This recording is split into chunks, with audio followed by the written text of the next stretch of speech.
Hello friends, welcome to mummies kitchen. ఈరోజు మన mummies కిచెన్లో bakery item eggless mug cake చూసారు కదా, ఎంత ఫ్లఫీగా ఉందో. ఎంత టేస్టీ అయిన మగ్ కేక్ మన ఇంట్లోనే ఉండే పదార్థాలతో ఇంట్లోనే ఇంత బాగా ఎలా ప్రిపేర్ చేసుకోవాలో చూసేద్దామా. అంతకన్నా ముందు మా ఛానల్ ఇంకా సబ్స్క్రైబ్ చేయకపోతే సబ్స్క్రైబ్ చేయండి, షేర్ చేయండి, లైక్ చేయండి.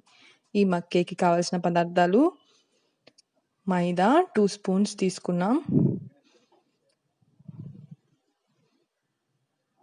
తర్వాత షుగర్ పౌడర్ 2 స్పూన్స్ తీసుకున్నాం. మైదా ఎంత తీసుకుంటే షుగర్ పౌడర్ కూడా అంతే తీసుకోవాలి. తర్వాత బేకింగ్ సోడా 1/2 స్పూన్ తీసుకున్నాం, ఇంకా తక్కువైనా వేసుకోవచ్చు. కోకో పౌడర్ 1.5 స్పూన్ తీసుకున్నాం. కోకో పౌడర్ లేకపోతే ఓరియో బిస్కెట్స్ అయినా వేసుకోవచ్చు. వెనిగర్ కూడా వేసుకున్నాం. ఫ్లేవర్ కోసం వెనిలా ఎసెన్స్ వేసుకున్నాం.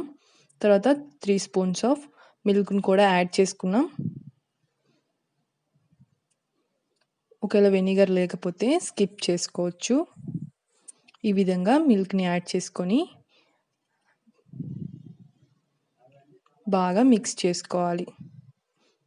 ఇలాగా కేక్ ప్యాటర్న్ ఎలా కలుపుతామో అలాగే బాగా మిక్స్ చేసుకోవాలి. చూసారు కదా, ఈ విధంగా థిక్గా మనము మిక్స్ చేసుకోవాలి.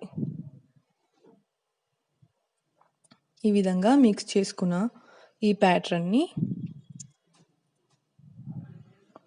ఒక కప్, చూసారు కదా, మేము ఇక్కడ పింగాణి కప్ తీసుకున్నాం. మీకు అవైలబుల్లో ఉండే కప్ని మీరు తీసుకోవచ్చు.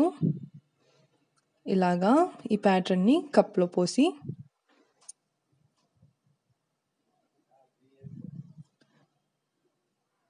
ఒక మందపాటి గిన్నెను పెట్టుకొని ప్రీ హీట్ చేసుకోవాలి 5 మినిట్స్. చాక్లెట్ ఉంటే చాక్లెట్తో మనం ఇక్కడ పైన డెకరేట్ చేసుకుంటున్నాం. చాక్లెట్ లేకపోయినా స్కిప్ చేయొచ్చు. టేస్ట్ కోసం మనం ఇక్కడ చాక్లెట్ని వేసుకున్నాం.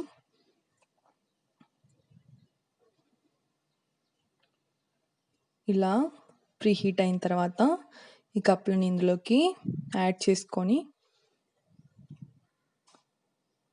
20 మినిట్స్ మనం బేక్ చేసుకోవాలన్నమాట.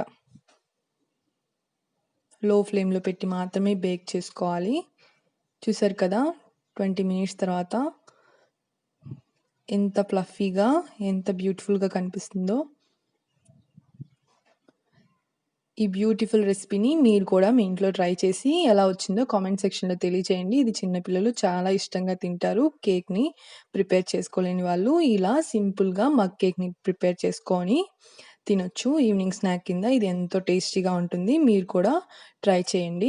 అలాగే మా ఛానల్ మాత్రం సబ్స్క్రైబ్ చేయడం మాత్రం మర్చిపోవద్దు. సబ్స్క్రైబ్ చేయండి, లైక్ చేయండి, షేర్ చేయండి. Thank you for watching. మరో కొత్త వీడియోతో మీ ముందుంటుంది మీ చిన్ని.